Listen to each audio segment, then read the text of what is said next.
આજે તપોદન બ્રાહ્મણ સમાજનું સ્નેહ મિલન હતું. અહીંયા એક આ કાર્યક્રમ દર વર્ષે યોજાતો હશે, પણ એમાં આપણી મૂળ સંસ્કૃતિ જ્યાંથી ઊભી થઈ છે, બ્રાહ્મણ એટલે બ્રહ્મને જે જાણે તે બ્રાહ્મણ, એટલે બ્રહ્મનો અર્થ થાય પરમાત્મા.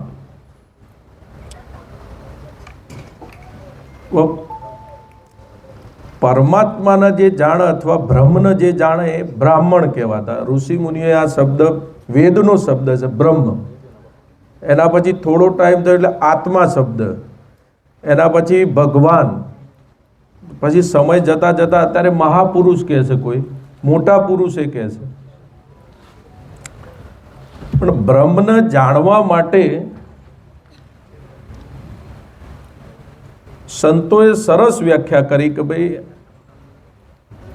આ તપ છે ને, તપ સરસ નામ છે, તપોધન બ્રાહ્મણ. આપણું ધન કયું છે? તપ. જેની પાસે તપનું ધન હશે ને એ બ્રાહ્મણ કહેવાય. તપ કયું એ પ્રશ્ન થાય ને. આપણો તપોધન બ્રાહ્મણ ખરા, ધન ખરું, પણ કયું? તપ.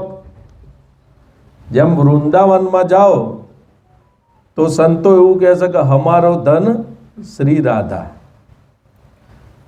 મીરાએ એવું કીધું, પાયોજી મેને રામ રતન ધન પાયો. કયું ધન? રામ નામ. એટલે આપણે અહીં બ્રહ્મ સાથે જોડી અને 15 મિનિટ શાંતિથી થોડું એકાગ્ર ચિત્ત રાખીને સાંભળજો. આ સંતોની પ્રસાદી આપણા સંતો જે વારસામાં મૂકી ગયા છે એ જ છે, કોઈ નવી વાત નથી, પણ તાજા થાય.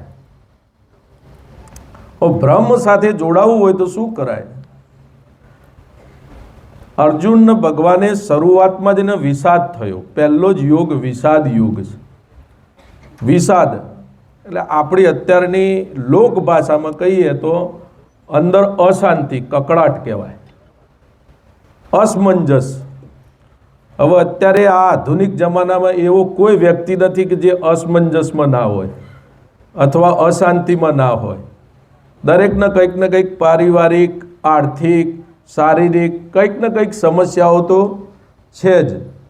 એટલે એક વિષાદ કહેવાય. શું કરવું શું ના કરવું એ માણસ નિર્ણય ના કરી શકે, એટલે સમજવાનું કે વિષાદમાં આવી ગયો એ વ્યક્તિ. હવે વિષાદમાં જે વ્યક્તિ આવી જાય એને જરૂર કોની પડે?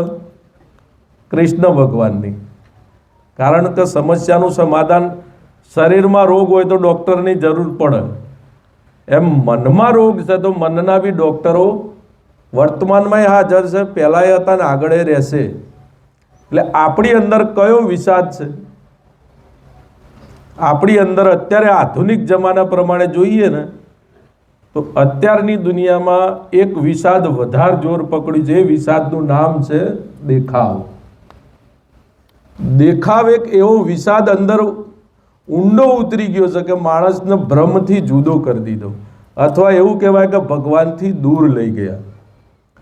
હવે દેખાવ ઘણી વસ્તુનો વધ્યો છે. પહેલાં આપણા બાપ દાદા ચલાવી લેતા હતા, હવે એવા મકાનમાં આજના વ્યક્તિઓ ચલાવતા, ભાઈ આવું તો નહીં ચાલે, સારું જોવું છે, આવી ગાડી નહીં ચાલે, આવા કપડાં નહીં ચાલે, આવા પગરખાં નહીં ચાલે, આવું ખેતર નહીં ચાલે. બધી વસ્તુનો દેખાવ વધ્યો. જેમ અર્જુનનો વિષાદ જુદી રીતનો હતો, એવી રીતે અત્યારે વર્તમાન પરિસ્થિતિમાં આપણો વિષાદ છે એ દેખાવનો છે. એટલે એ દેખાવને પૂર્તિ કરવા માટે આપણે બહિર્મુખ થયા. કેમ? આત્મા અથવા બ્રહ્મને જાણવું હોય તો અંતર્મુખ થવું પડે, અંદર ઉતરવું પડે. એની જગ્યાએ આપણે બહિર્મુખ થયા. હવે બહિર્મુખ થાય ને એટલે માણસના અંદર ચંચળતા આવે, સ્થિરતા આવે. સ્થિરતા ના આવે ને એટલે સમજવાનું કે અંદર આત્મતત્વ અથવા પરમાત્મ તત્વ છે, ત્યાં લગી આપણી સુરતા કયો કે ધ્યાન કયો પહોંચશે નહીં, સ્પષ્ટ દેખાશે નહીં. પાણી હલનચલન કરતું હોય ને તો એના ઊંડાણમાં શું પડ્યું છે દેખાશે નહીં. સ્થિર પાણી હોય ને એની અંદર છેક ઊંડાણમાં જે પડ્યું હશે બધું દેખાશે. એમ મનમાં સંકલ્પ વિકલ્પ આ કલ્પનાની જે જંજાળ ચાલુ હોય ને ત્યાં લગી અંદર એક આત્મધન છે. એ આત્મધન ન જાણે એ તપોધન, એ જ બ્રાહ્મણ, એ બ્રહ્મ ન જાણે. અને તપ કયું? આજના જમાનાનું તપ કહીએ ને, વર્તમાન પરિસ્થિતિ. જે તે ટાઈમ તપ કરતા ઋષિ મુનિઓ એક જગ્યાએ બેસીને ધ્યાન કરતા, એકાગ્રતા. હવે આજના જમાનાનું તપ કયું? આજના જમાનાનું તપ એ જ છે કે આ મન વિષયોથી વાળીને આત્મા સુધી લઈ જવાના, એ આજના જમાનાનું તપ છે. હવે તપ થોડી વ્યાખ્યા કરીએ આપણે. વાસ્તવમાં મન બને છે કઈ રીતે? આપણે મનને સમજાઈએ. મનનો વાળો જેમ ભગવાન અર્જુનને ભગવાનનો સંવાદ થયો ને, ચંચલ હિ મન કૃષ્ણ. હે ભગવાન, આ મન તો એકદમ ચંચળ છે, આને કઈ રીતે સ્થિર કરવું? તો ભગવાને અભ્યાસને વૈરાગ્ય કીધું, દ્વારા આ મન સ્થિર થાય. પછી એમાં ખુલાસો કર્યો નથી. તો અભ્યાસ એટલે કયો અભ્યાસ? કે જે અભ્યાસ આપણને ઇન્દ્રિયો સાથે કનેક્ટ થઈ ગયું છે. ઇન્દ્રિયો એટલે 5 ઇન્દ્રિયો છે, જેને જ્ઞાન ઇન્દ્રિયો કહેવામાં આવે છે. જે વેદ વાંચતા હશે, ગીતા વાંચતા હશે, એમને ખબર હોય. કઈ જ્ઞાન ઇન્દ્રિયો? આંખ, કાન, નાક, જીભ અને ત્વચા. આ 5 જગ્યાએથી આપણને બધા અનુભવ થાય, એમાંથી બને છે મન. અને પછી આગળ વધી જાય, વધારે બહિર્મુખ થાય. એટલે મનને મારવા કરતા મન ક્યાંથી પેદા થાય છે ને? આમ તો નળ જ બંધ કરી દઈએ પાણી આવતું બંધ થઈ જાય. તો નળ ક્યાંથી બંધ થાય? શબ્દ. શબ્દ 2 રીતે કાનમાં જાય. સત્સંગનોય જાય, સંસારનોય જાય. આપણે કહીએ દેખાવ ના કરો, દેખાવ ના કરો, પણ એ બાળકને જ્ઞાન આપવું જોઈએ કે દેખાવ, જેમ સંતોએ કે દેખાવ કઈ રીતે બંધ થાય? દેખાવ કરવાનું મન થાય છે તો એની દવા શું? એની દવા એ છે કે આંખનો વિષય જોવાનો છે. ત્યાંથી મન ઊભું થાય. ડાયરેક્ટ કોઈ દિવસ મન એવું નથી કહેતું કે મારે આવી ગાડી જોઈએ છે. પહેલું શું થાય? જોવામાં આવે કે સરસ ગાડી છે, એટલે આંખ દ્વારા અંદર ચિત્તમાં જઈ વસ્તુ. પછી એ મકાન હોય, પછી સારું કોઈનું ખેતર હોય, અત્યારની ભાષામાં કહીએ તો મોટી મોટી સિટીઓમાં તો બિલ્ડિંગો હોય. ડાયરેક્ટ કંઈ મન માગણી નથી કરતું, પહેલાં જોવે છે. એટલે આંખ દ્વારા મન ઊભું થયું. બરાબર? રાવણ વેદનો જ્ઞાતા હતો, પણ મનને મારી શક્યો નહીં. એનું મન ક્યાંથી ઊભું થયું? સીતાજીને આંખથી જોયા કે મનથી જોયા? આંખથી જોયા. એટલે પછી નિર્ણય કર્યો કે આનો આ વ્યક્તિને મારે લંકામાં લઈ જવા છે. એટલે આંખની ગુલામી થઈ. એ જ રીતે હનુમાનજીએ સીતાજીને જોયા તો એ આંખ દ્વારા ભક્તિ ના થઈ. શું જોયું? જગદંબા જોયા. આ તો સાક્ષાત માતાજી જ છે. તો 2 વસ્તુમાં 2 જાણકાર જ છે. હનુમાનજીને ખબર છે વેદની, રાવણને ખબર છે, પણ દ્રષ્ટિમાં ભેદ. હવે દ્રષ્ટિમાં ભેદ પડ્યો એટલે આંખ દ્વારા મન એક વ્યક્તિનું દુર્ગુણ તરફ જતું રહ્યું, એક વ્યક્તિનું મન સદગુણ તરફ. એને ભક્તિ કરી આંખ દ્વારા. આખો દિવસ ભગવાનના દર્શન થાય. અને એક વ્યક્તિએ નરકનો દ્વાર ખોલી દીધો, ખોટું જ કરવાનું. બીજી ઇન્દ્રિયોની વાત કરું, કાન. તો કાન દ્વારા ભક્તિ એ થાય અને દુર્ગુણ એટલે અથવા નરક કહો અથવા આપણી ભાષામાં કોઈ પાપે થાય. કઈ રીતે થાય? જુઓ, આપણી કોઈ નિંદા કરતું હોય તો શબ્દ કાન દ્વારા પડે છે ને અંદર. કાન દ્વારા શબ્દ જાય કે તમારા માટે પેલા આવું કહેતા હતા, એવું કહેતા હતા, તો કાલે એનો વારો કાઢ નાખો. એટલે મન પછી ઊભું થાય. પેલા શબ્દ કાન દ્વારા જાય. બરાબર? એટલે ગીતામાં લખ્યું, શંકરાચાર્ય કીધું, નિંદા ને સ્તુતિ પ્રશંસા થાય ને ત્યારે બી અહંકાર સાત્વિક રૂપ ધારણ કરે છે. એટલે સાત્વિક અહંકારની બી જરૂર નથી જો ભક્તિ કરવી હોય તો. પ્રશંસા થાય ત્યારે ધ્યાન રાખવાનું કે આ શરીરની પ્રશંસા થાય છે, પંકજભાઈની પ્રશંસા થાય છે, આત્માની પ્રશંસા થાય નહીં. નિંદા અને સ્તુતિ સમતુલ્ય ભાષે. કાન દ્વારા જેમ ખોટી વસ્તુ જાય ને એમ સારી વસ્તુ એ જાય. હવે આખા યુદ્ધના યુદ્ધ કઈ રીતે જુઓ, દુર્યોધનને શું કીધું દ્રૌપદીએ, એ તો બધા જાણે છે ને, જ્યાં પાણી હતું ત્યાં પાણી નહોતું, બરાબર. એટલે દુર્યોધનને દ્રૌપદી એવું કીધું કે આંધળાના ઘેર આંધળા. જો કાન દ્વારા શબ્દ અંદર ગયો, આખું મહાભારત રચાઈ ગયું ને. એમ અત્યારે કોઈ બી જગ્યાએ આપણા કુટુંબમાં, સમાજમાં જે કંઈ ઝઘડા ચાલે છે કાન દ્વારા જ પ્રવેશ થાય છે એનો. આવું કીધું હતું. એનાથી આગળ વધીએ, આપણે શોર્ટમાં જ પતાઈએ જો બધું. એનાથી આગળ વધીએ તો રસ ઇન્દ્રિય, શબ્દ, સ્પર્શ, સ્પર્શની વાત પછી કરીએ. રસ ઇન્દ્રિય એટલે જીભ. અત્યારે વર્તમાનમાં એવી પરિસ્થિતિ છે, સારું ખાવું દરેકને ગમે છે, ટેસ્ટી. કોઈ વ્યક્તિ એવું નહીં કે ભાઈ મને ટેસ્ટી ખાવું ગમતું, એટલે રસ ઇન્દ્રિયોની ગુલામી થઈ. સારું જમવાનું ઘરે ના બને ને તો કંકાસ ચાલુ. એટલે અંદર આપણી અંદર તપ ભેગું થતું જ નથી.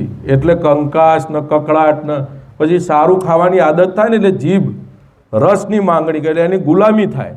જે દિવસ ટેસ્ટી અથવા સારું ખાવાનું ના મળે ને એ દિવસ મન અપ્રસન્ન થાય, કંઈ મજા ના આવી. આજે તો આપણે કોના આધારિત છીએ? મનના આધારિત. તો મન બને કઈ રીતે? રસ ઇન્દ્રિયથી. તો એ રસ ઇન્દ્રિયનું એ ધ્યાન રાખવું. જ્યારે જે સમયે જે મળે ભગવાનનો પ્રસાદ માની અને ભોજનને બ્રહ્મ કીધો છે. અન્નમ બ્રહ્મેતી વેદમાં કીધું છે ને, એમ ભોજનની પણ આપણે અનાદર કરવો નહીં. કાનનું થયું, આંખનું થયું, જીભનું થયું, હવે નાસિકા. પણ નાસિકાથી આપણે સારા અત્તર છાંટીએ, સુગંધી લઈએ, પણ જ્યારે રોડ ઉપરથી નીકળતા હોઈએ, કોઈ ઢોર મરી ગયું હોય અને ખરાબ સ્મેલ આવે ત્યારે આપણને અણગમો થાય છે. એટલે સ્વાભાવિક જ્ઞાન ઇન્દ્રિય ઇફેક્ટ આપે છે. સબરીને જ્યારે વૈરાગ લાગ્યો ને, જેમ ભગવાને ગીતામાં વાત કરી, અભ્યાસ ને વૈરાગ્ય દ્વારા મન કંટ્રોલ થાય છે, એના ઉપર આ વિષય ચાલે છે. સબરીને જ્યારે વૈરાગ લાગ્યો ને, મરેલા ઊંટમાં રહીએ 15 દિવસ સુધી, તો એની નાસિકાએ જવાબ નહીં આપ્યો હોય, કામાં રવાય. પણ જેના ભગવાનમાં ચિત્ત ચોટ્યું હોય ને એને પછી ઇન્દ્રિયો સાથે કનેક્ટેડ ના રહે. એટલે આ નાકનું થઈ ગયું, શોર્ટમાં પતાવું છું. હવે એક બાકી રહ્યું, સ્પર્શ. સ્પર્શ એટલે અહીં હું અડું ને તો આ સ્પર્શનું જ્ઞાન થાય મને. એવી રીતે રાજા મહારાજાઓ જ્યારે રાજપાટ છોડીને નીકળી ગયા ને, જમીનમાં સૂઈ જતા હતા, ગમે ત્યાં ઊંઘી જતા હતા. અત્યારે તમે કોઈ જગ્યાએ જો ને સારું પાથરવાડ ના મળે ને તો કે અહીં નહીં રોકાવું, આપણે કોઈ ખારી હોટલ કરી લઈએ. કેમ? એક સ્પર્શ તત્વનું આપણું બંધન છે. સારું ઓશીકવું જોઈએ, સારું પાથરવાનું જોઈએ, એના વગર આપણને ચાલતું. એટલે બંધન વધતું જાય ને આ બધામાંથી જ મન પેદા થાય. એટલે મનને માળવા માટે નળ બંધ કરવો હોય તો શબ્દ, સ્પર્શ, રૂપ, રસ ને ગંધ, આ 5 ઇન્દ્રિયો બંધ કરી દેવાની. એટલે કબીર સાહેબે કીધું કે હું કોઈ મહાન વ્યક્તિ નથી, તમારા જેવો જ છું. કબીર કબીર ક્યાં કરો, ખોજો આપ શરીર, 5 ઇન્દ્રિયોને વશ કરો તો આપ હો દાસ કબીર, તમે જ કબીર છો. એવી રીતે આ વાત, આટલી 15 મિનિટનો ટાઈમ હતો એટલે આટલામાં તો એવું 15 મિનિટમાં કશું એવું થાય નહીં. પણ છતાંય આપણે જેટલો ટાઈમ મળ્યો, એક ઘડી આધી ઘડી આધી મેં પુનિયાદ, તુલસી સંગત સંત કી કટે કોટઈ અપરાધ. મારી વાણીના વિરામ આપતા પહેલાં જે આ સત્સંગનું વચ્ચે આયોજન કરવાનું જેને બી વિચાર આવ્યો છે ને ભગવાનની કંઈક પ્રેરણા હશે. કારણ રામાયણ જ્યારે શિવજીના મુખમાં હતી, અહીં હતી ને, ગંગા અહીંથી નીકળી ને, એ જ્ઞાન ગંગા કહેવાય. અહીં દરેકને અહીં મસ્તિષ્કમાં જ્ઞાન પડેલું છે.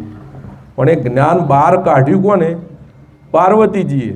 પ્રશ્નો પૂછીને આયોજન કરીને એટલે કીધું કે ધન્ય ધન્ય ગિરી રાજકુમારી, તુમ સમાન નહીં કોઈ ઉપકારી. એટલે આ સત્સંગના આયોજનમાં, આવા શુભ કાર્યમાં જે માણસો નિમિત્ત બન્યા છે એ આ વસ્તુ દેખાય નહીં, ગુપ્ત હોય.